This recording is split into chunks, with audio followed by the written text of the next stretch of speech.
Hello friends, welcome to selection target. और आज हम डिस्कस करेंगे बाल मनोविज्ञान के 15 बेहतरीन बहुविकल्पीय प्रश्न जिनके सी टेट, सुपर टेट और टेट में आने की संभावनाएं अधिक हैं। और जो भी टॉपिक हम डिस्कस करेंगे, जितने भी क्वेश्चंस हम डिस्कस करेंगे, वो सभी डिटेल्स के साथ होंगे ताकि आपको किसी भी प्रकार का कोई कन्फ्यूज़न ना हो और सवाल और उसके जवाब बहुत ही अच्छे से समझ में आ जाए। दूसरी बात दोस्तों कि आपको कुछ भी नोट करने की ज़रूरत नहीं है। इसकी PDF आपको मेरे टेलीग्राम चैनल सिलेक्शन टारगेट पर उपलब्ध मिल जाएगी और वहां से आप डाउनलोड करके अपनी वापस से प्रैक्टिस कर सकते हैं जो कुछ भी आप इस वीडियो में सीखेंगे और देखेंगे। तो चलिए बिना देरी के शुरू करते हैं अपना पहला प्रश्न।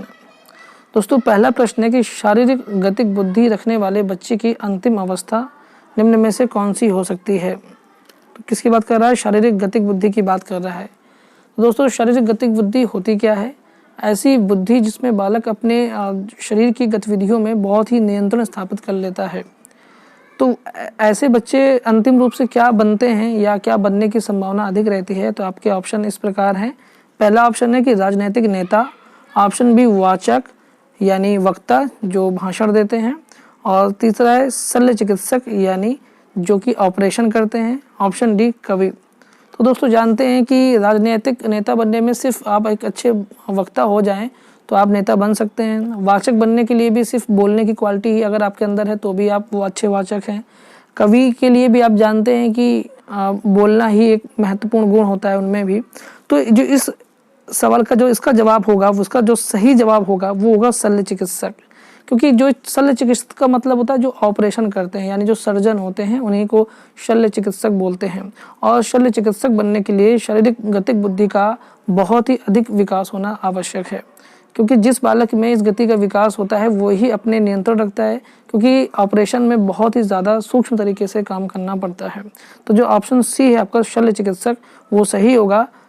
क्योंकि शारीरिक गतिक बुद्धि रखने वाला जो बच्चा होगा वो अंतिम रूप से शल्य चिकित्सक बन सकता है। तो ये इसका ऑप्शन सी सही है। अगला प्रश्न है कि बुद्धि का कौन सा सिद्धांत सामान्य बुद्धि जी और विशिष्ट बुद्धि एस की उपस्थिति का समर्थन करता है। सामान्य बुद्धि जी मतलब जनरल इंटेलिजेंस यानी सामान्य बुद्धि, विशिष्ट बुद्धि एस का मतलब है कि स्पेशल इंटेलिजेंस। तो इन दो की बात कौन करता है, यानी ये आप कह सकते हैं कि किस सिद्धांत में इनकी बात की गई है।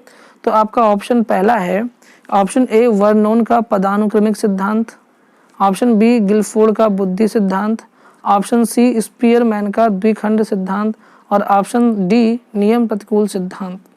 तो दोस्तों, ये तो सीधा सा सवाल है और अगर आपने इसको पढ़ा है, जो कि मैंने पहले वीडियो में बुद्धि के बारे में जो मैंने एक वीडियो बनाया था उसमें मैंने पढ़ाया भी है कि जो स्पीयरमैन ने द्विकारक सिद्धांत दिया था, उसी द्विकारक में उन्होंने सामान्य बुद्धि यानी जनरल इंटेलिजेंस जिसको जी से उन्होंने संबोधित किया, और विशिष्ट बुद्धि जिसको एस यानी स्पेशल इंटेलिजेंस जिसको उन्होंने एस से संबोधित किया। तो स्पीयरमैन जो है वो अपने बुद्धि के द्विखंड सिद्धांत में सामान्य बुद्धि और विशिष्ट बुद्धि की बात करते हैं, इसलिए जो आपका ऑप्शन सी है वो यहाँ पर सही माना जाएगा। तो याद रखिएगा, सामान्य बुद्धि मैंने बताया, विशिष्ट बुद्धि भी मैंने आपको बताया, ठीक है। तो ये ऑप्शन सी जो है स्पीयरमैन का द्विखंड सिद्धांत, ये सही माना जाएगा। आपका अगला प्रश्न है कि RB कैटल की तरल बुद्धि निम्न में से किसके समान है। तरल बुद्धि, दोस्तों इसको भी मैंने पिछली वीडियो में जो कि मैंने अभी बुद्धि पर ही बनाया था, तो आपने देखा कि RB कैटल जिन्होंने तरल बुद्धि सिद्धांत दिया है, उन्होंने तरल बुद्धि को और एक्सप्लेन करते हुए बताया कि ये है क्या चीज़। तो सबसे पहले मैं आपको बता दूं कि आपको थोड़ा सा डिटेल बता देता हूं कि जो कैटल हैं उन्होंने जो तरल बुद्धि सिद्धांत दिया है उसमें दो चीज़ें हैं कि पहला एक तरल बुद्धि की बात होती है और दूसरा एक ठोस बुद्धि की बात होती है।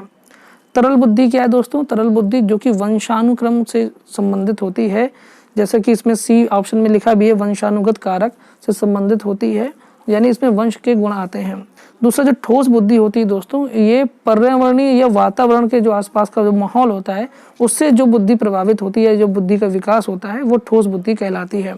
तो इसलिए आपका जो ऑप्शन सी होगा यानी वंशानुगत कारक, ये सही माना जाएगा। तो RB कैटल की तरल बुद्धि निम्न में से किसके समान है? तो वंशानुगत कारकों के समान है, क्योंकि वो तरल बुद्धि को वंशानुगत कारक से ही संबंधित करते हैं। तो ये आपका आंसर मिल गया। दोस्तों अगर वीडियो पसंद आए तो लाइक करना, कमेंट करना और सब्सक्राइब करना ना भूलें जिन्होंने अभी तक मेरे चैनल को सब्सक्राइब नहीं किया है। अगला प्रश्न है थ, फ, च ध्वनियाँ हैं। तो दोस्तों ये सीधा सा सवाल कई बार पूछा जाता है कि थ, फ, च ध्वनियाँ कौन सी हैं। तो इसका सीधा सा आंसर है कि सी ऑप्शन सी स्वनिम। ठीक है, तो ये याद रखिएगा, थ, फ, च ध्वनियाँ कैसी ध्वनियाँ हैं, ये स्वनिम ध्वनियाँ हैं। अगला प्रश्न है कि बच्चों के भाषाई विकास के लिए निम्न में क्या ज़रूरी है। बच्चों में भाषाई विकास, सबसे पहले आप लोगों को ये ध्यान रखना चाहिए कि कोई भी प्रश्न है उसको बहुत ध्यान से पढ़ना चाहिए। प्रश्न में क्या कह रहा है वो आपको तुरंत समझ लेना चाहिए और उसके बाद अपने ऑप्शंस पर ध्यान देना चाहिए। तो आपका जो प्रश्न है वो ये कि बच्चों के भाषाई विकास यानी भाषाई विकास के लिए निम्न में क्या ज़रूरी है। तो भाषाई विकास के लिए क्या ज़रूरी हो सकता है। पहला ऑप्शन है कि उनको अधिक से अधिक अपने विचार व्यक्त करने के अवसर देने चाहिए, यानी कोई बालक है उसको खुल करके अपनी बात कहने के लिए अनुमति मिलनी चाहिए। दूसरा ऑप्शन है कि भाषाई कौशलों के विकास हेतु गतिविधियां आयोजित की जानी चाहिए, यानी ऐसी गतिविधियां करानी चाहिए जिससे कि बालकों को अपनी बात कहने का, अपने विचार व्यक्त करने का पूरा अवसर उपलब्ध मिले। ऑप्शन सी है कि लिखना, पढ़ना, बोलना तथा सुनने का अभ्यास करना चाहिए। और ऑप्शन डी है आपका दोस्तों उपर्युक्त सभी। तो दोस्तों चारों ऑप्शन को हम लोगों ने जो डिस्कस किया, मैंने आपको बताया कि पहला ऑप्शन कह रहा है कि किसी भी बालक को अपने विचार व्यक्त करने का पूरा अधिकार होना चाहिए, तो ये बात बिल्कुल सही है। ऑप्शन बी कहता है कि भाषाई कौशलों के विकास हेतु गतिविधियां आयोजित की जानी चाहिए, तो ऑप्शन बी भी बिल्कुल सही है कि जितना ज़्यादा हम गतिविधियां, जैसे कि हम कोई प्रतियोगिता करवा सकते हैं, भाषण प्रतियोगिता करवा सकते हैं, वाद विवाद प्रतियोगिता करवा सकते हैं, तो ऐसी प्रतियोगिताओं के माध्यम से बच्चों में भाषाई विकास किया जा सकता है। तो जब दो ऑप्शन सही हैं तो आप देख रहे हैं कि कहीं ऐसा तो ऑप्शन तो है नहीं कहीं कि ए और बी तो नहीं, तो इसलिए ऑप्शन जो डी है उपर्युक्त सभी, ये आपका सही माना जाएगा, यानी यही आपका सही ऑप्शन है। तो याद रखिएगा इसमें उपर्युक्त डी। जब आप पीडीएफ को डाउनलोड करके और वीडियो को जो पहले से जब सब कुछ आप समझ लेंगे, फिर जब आप पीडीएफ को डाउनलोड करके उसमें आप उसको सॉल्व करेंगे तो ये सवाल परमानेंटली आपके दिमाग में फिक्स हो जाएंगे, ये तो पक्का है, क्योंकि इसी तरह से सीखा जा सकता है। श्रव्य और दृश्य जो चीज़ें होती हैं इनके माध्यम से कोई भी बालक होता है वो बहुत जल्दी और बहुत अच्छे से सीखता है और वह ज्ञान जो होता है वो परमानेंट हो जाता है। तो इसलिए पीडीएफ को डाउनलोड करना ना भूलिएगा। अगला प्रश्न है कि भाषा शिक्षण की प्रथम कक्षा किसे माना जाता है। भाषा शिक्षण की प्रथम कक्षा किसे माना जाता है, यानी किस कक्षा में, या आप यूँ कह सकते हैं कि किस समय में बालक जो होता है वो सबसे पहले अपनी भाषा सीखता है, प्रारंभिक भाषा सीखता है। तो आपके ऑप्शन इस प्रकार हैं। पहला ऑप्शन है घर को, यानी घर में वो सीखता है। ऑप्शन बी प्ले वे विद्यालय को, जो कि खेलने वाले विद्यालय होते हैं, जो प्ले स्कूल होते हैं वो। या सी पूर्व माध्यमिक कक्षा को, यानी कक्षा 1 से 5 के बीच में बालक सीखता है। या डी उपयुक्त सभी को। तो ये 4 ऑप्शन हैं। तो भाषा शिक्षण की प्रथम कक्षा किसे माना जाता है दोस्तों। तो आप जानते हैं कि बालक बचपन से, मतलब घर पे ही वो बालक जो होता है वो बोलना सीख जाता है, इसलिए घर ही इसका ऑप्शन, पहला ऑप्शन जो ए है वो सही माना जाएगा कि घर में ही जो बालक है वो सबसे पहले भाषा सीखता है, अपने आसपास पड़ोस में सुनता है और उसको वो सीखता है। तो घर को इसका पहला ऑप्शन सही है। दोस्तों अगला प्रश्न है कि कक्षा 1 में बच्चों की भाषा कौशल का विकास क्रम निम्न में से क्या होना चाहिए। यानी किसी बच्चे का अगर भाषा कौशल का विकास करना है, जो बच्चे कक्षा 1 में है, तो आप उनका विकास क्रम कैसे निर्धारित करेंगे, कि क्या निर्धारित करेंगे जिससे कि उनकी भाषा का विकास आप कर सकें। तो आपके ऑप्शन हैं, जो सबसे पहला ऑप्शन है लिखना, बोलना, यानी आप पहले उसको लिखना सिखाएंगे, फिर बोलना सिखाएंगे, कि फिर पढ़ना सिखाएंगे, फिर सुनना सिखाएंगे। ये बी ऑप्शन है लिखना, पढ़ना, सुनना और बोलना। ऑप्शन सी सुनना, बोलना, पढ़ना और लिखना। और ऑप्शन डी जो है वो सुनना, लिखना, बोलना और पढ़ना। तो दोस्तों जो सामान्य तरीका होता है भाषा कौशल का, या आप इसको कह सकते हैं जो विशेष रूप से जो प्रयोग किया जाता है, वो तरीका मैं आपको यहाँ पर ऑप्शन में बताता हूँ। तो दोस्तों जो ऑप्शन सी है कि सुनना, बोलना, पढ़ना और लिखना, ये आपका ऑप्शन सही है। यानी पहले हम क्या करते हैं, बालक को सुनाते हैं, पहले हम बोलते हैं और बालक को सुनने के लिए प्रेरित करते हैं। दूसरा, जब बालक सुनता है तो उसके अंदर कुछ ना कुछ बातें समाहित होती हैं, कुछ ना कुछ उसको समझ में आता है, तो फिर वो बोलना स्टार्ट करता है। बोलने के बाद फिर वो क्या करता है कि जब बोलने लगता है तो फिर धीरे धीरे पढ़ना लगता है, जो चीज़ें भी सीखता है या देख देख करके। अगर हम किसी बालक को कोई पोयम या किसी चित्र को दिखा करके बार बार उसको बुलवा रहे हैं तो वो उसको देख करके पढ़ने भी लग जाता है, और इसके बाद फिर उसको लिखना सिखाना चाहिए। तो ये क्रम जो निर्धारित किया गया है वो यही है कि सुनना, बोलना, पढ़ना और लिखना, यानी ऑप्शन सी आपका यहाँ पर सही होगा। दोस्तों चलिए अगला प्रश्न देखते हैं। अगला प्रश्न है कि अनुकरण की प्रक्रिया में सर्वप्रथम शिशु किसका अनुकरण करता है। अनुकरण का मतलब आप जानते हैं फॉलो करना, किसी चीज़ को समझना, उसके उसी की नकल करना, एक तरह से आप कह सकते हैं। तो अनुकरण की प्रक्रिया में सर्वप्रथम शिशु किसका अनुकरण करता है।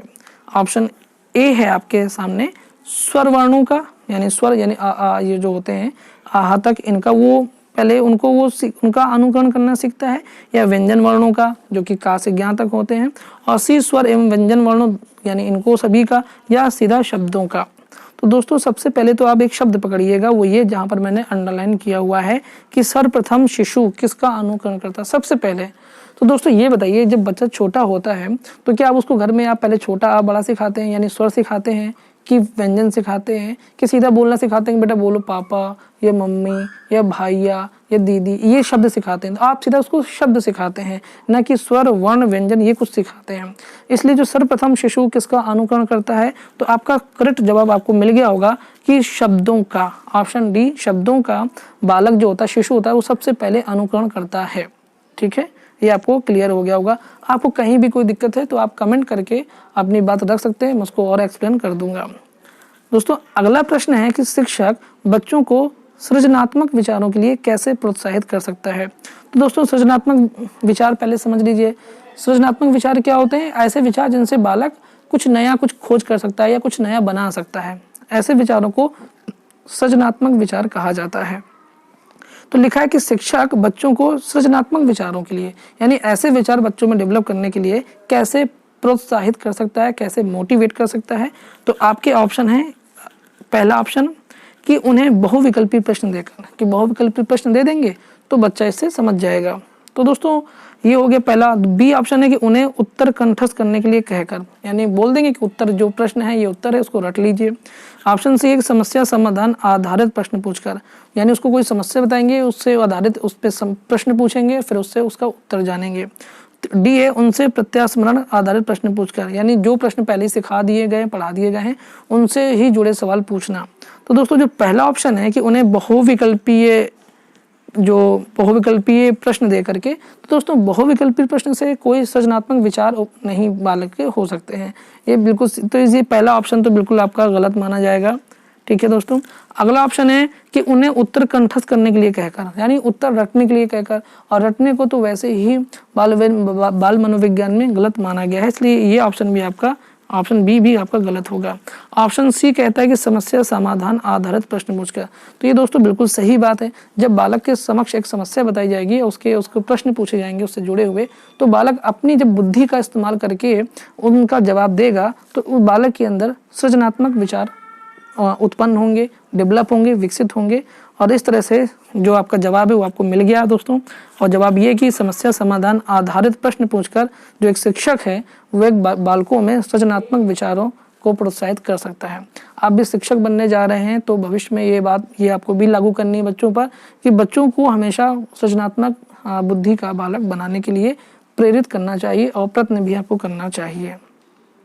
अगला प्रश्न है कि किस गतिविधि में भाग लेकर बच्चे सर्वाधिक सृजनशील होते हैं। सर्वाधिक यानी ऐसी कौन सी गतिविधि करवाई जाए बच्चों से जिससे कि बच्चे सबसे ज़्यादा सृजनशील बने, सर्वाधिक सबसे ज़्यादा सृजनशील बने।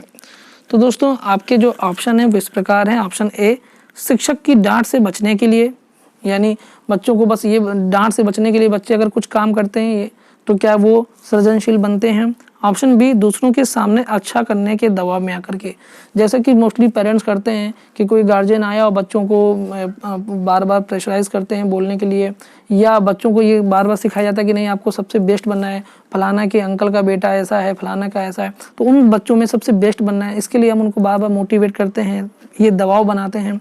अगला ऑप्शन है कि अपनी रुचि से, कि बालक जब अपनी रुचि से कुछ करेगा तब वो ज़्यादा सर्वाधिक सृजनशील होगा। और डी ऑप्शन है पुरस्कार के लिए। तो दोस्तों पुरस्कार जो होता है वो क्षणिक हो सकता है। जैसे आपने कोई अच्छा काम किया, आपको पुरस्कार मिल गया, तो वो जो मोटिवेशन होगा वो क्षणिक होगा, क्योंकि ये बाहरी मोटिवेशन माना जाता है, ठीक है। इसलिए ये ऑप्शन सही नहीं होगा।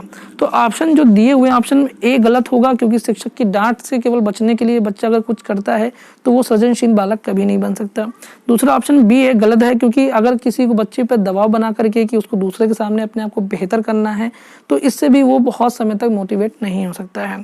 और ऑप्शन सी जो है वो सही माना जाएगा दोस्तों, क्योंकि आप जानते हैं कि कोई भी बालक है अगर वो अपनी रुचि से वो कार्य करता है तो वो ज़्यादा अच्छे से कर सकता है, या उसकी ज़्यादा क्वालिटी को हम देख पाएंगे, परख पाएंगे। ऑप्शन डी जो पुरस्कार है वो भी गलत है, क्योंकि ये क्षणिक मोटिवेशन हो सकता है, परमानेंट नहीं, यानी स्थायी प्रोत्साहन नहीं हो सकता है। तो दोस्तों अगला प्रश्न है कि संवेगात्मक विकास को प्रभावित करने वाले कारक क्या हैं। तो संवेगात्मक विकास क्या होते हैं, यानी जो संवेग क्या होते हैं, जो भाव, जो मन में भाव उठते हैं उनके विकास को प्रभावित करने वाले कारक कौन से होते हैं।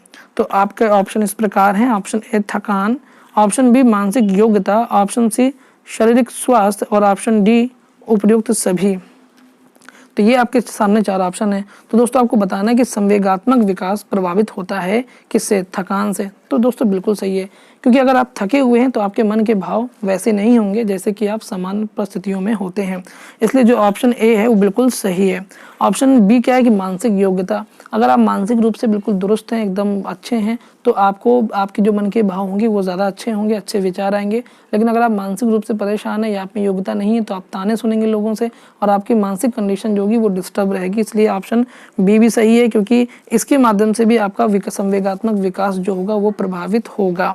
ऑप्शन सी कहता है कि शारीरिक स्वास्थ्य। तो दोस्तों बिल्कुल सही है, अगर आप फिजिकली फिट नहीं हैं या कोई हैंडीकैप बालक होता है वो मोस्टली ज़्यादातर आत्मग्लानि में जीता है जब तक कि उसको अपने यूनिक, अपने विशेष होने का एहसास नहीं होता है। तो इसलिए ये भी बात सही है कि शारीरिक स्वास्थ्य भी बहुत हद तक निर्भर करता है संवेगात्मक विकास को प्रभावित करने के लिए। तो दोस्तों ऑप्शन डी जो उपयुक्त सभी है ये सही माना जाएगा, यानी आपका जो फाइनल आंसर होगा वो होगा उपयुक्त सभी, क्योंकि जितने भी ये ऑप्शन दिए गए हैं ABC, ये सभी संवेगात्मक विकास को प्रभावित करने वाले महत्वपूर्ण कारक हैं। तो ये ऑप्शन आप याद रखिएगा।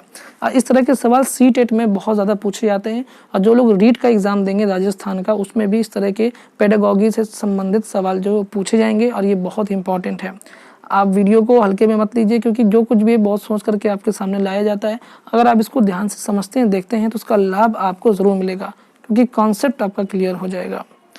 अगला प्रश्न है कि मूल प्रवृत्तियों को 14 प्रकार से किसने वर्गीकृत किया है। तो दोस्तों ये तो तथ्यात्मक सवाल है, आपको याद रखना होगा कि जो मूल प्रवृत्तियों को 14 प्रकार से वर्गीकृत किया है वो हैं ऑप्शन बी मैकडूगल, यानी मैकडूगल ने 14 प्रवृत्तियों, मतलब मूल प्रवृत्तियों को 14 प्रकार से वर्गीकृत किया है। तो ऑप्शन बी मैकडूगल, आपको ये याद रखना है।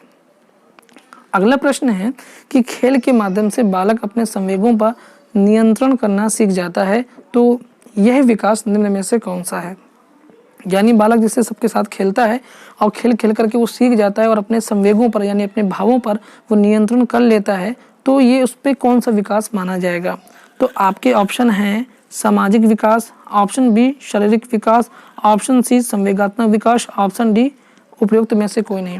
तो दोस्तों जब वो खेल के माध्यम से अपने संवेगों पर नियंत्रण स्थापित कर रहा है तो बिल्कुल सीधा सा जवाब निकल के आता है कि उसका जो संवेगात्मक विकास होगा।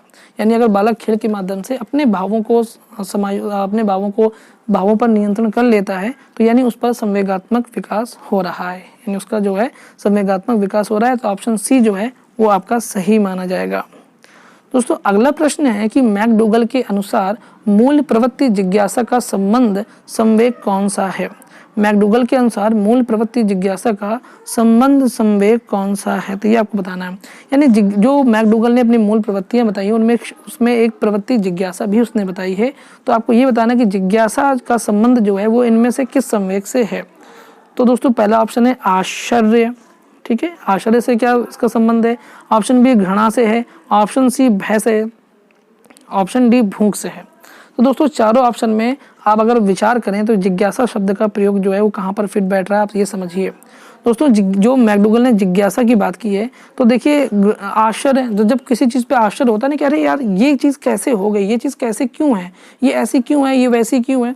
जब हम आश्चर्य से किसी चीज़ को देखते हैं या हमें किसी चीज़ को देख करके हमें आश्चर्य होता है, तो हमारे अंदर एक जिज्ञासा उत्पन्न होती है कि हम उसके बारे में जानने। तो आश्चर्य से जिज्ञासा का संबंध तो समझ में आता है, बिल्कुल क्लियर है। लेकिन दोस्तों घृणा जब आपके अंदर घृणा होती है तो आपके अंदर कोई जिज्ञासा चीज़ नहीं होती है, क्योंकि नेगेटिव चीज़ के साथ पॉजिटिव चीज़ कैसे इन्वॉल्व हो सकती है। जब आप एक समय में ये तो नेगेटिव हो सकते हैं या पॉजिटिव हो सकते हैं। ऑप्शन सी है कि भय। तो भय में क्या है कि भय में जब होते हैं तो आपको जिज्ञासा की तो बात ही छोड़ दीजिए, जिज्ञासा कहाँ से होगी, आप पहले भय से ही उबर जाइए। ऑप्शन डी है भूख, और भूख में तो वैसे भी कुछ भी सूझता नहीं है। तो जो बिल्कुल सीधा सा सरल सा संबंध है वो ये है कि जिज्ञासा जो है वो आश्चर्य संवेग से संबंधित है। तो ऑप्शन ए जो है वो आपका आश्चर्य वो बिल्कुल सही है। दोस्तों आपका अंतिम प्रश्न है कि संवेगात्मक क्रांति निम्न में से किस अवस्था से अधिक जुड़ा हुआ। संवेगात्मक क्रांति यानी अगर आप देखें तो बिल्कुल कहने का मतलब ये कि संवेगों का बिल्कुल तूफान आ जाना, क्रांति सी हो जाना। तो ये किस अवस्था से संबंधित है। तो आपके ऑप्शन है, पहला ऑप्शन है ए किशोरावस्था से, ऑप्शन बी बाल्यावस्था से, ऑप्शन सी शैशवावस्था से, ऑप्शन डी प्रौढ़ावस्था से। तो ये चारों ऑप्शन है। इन चारों ऑप्शन को पढ़ने के बाद आपको स्टैनले हॉल का जो अवस्था किशोरावस्था को लेकर के जो कमेंट है वो आपको याद आ रहा होगा कि जिन्होंने किशोरावस्था को तूफान, आंधी तूफान का काल कहा है। तो आप देखेंगे कि जो किशोरावस्था है वही संवेगात्मक क्रांति से जुड़ी हुई एक अवस्था है, यानी ऑप्शन ए जो है वो आपका बिल्कुल सही माना जाएगा।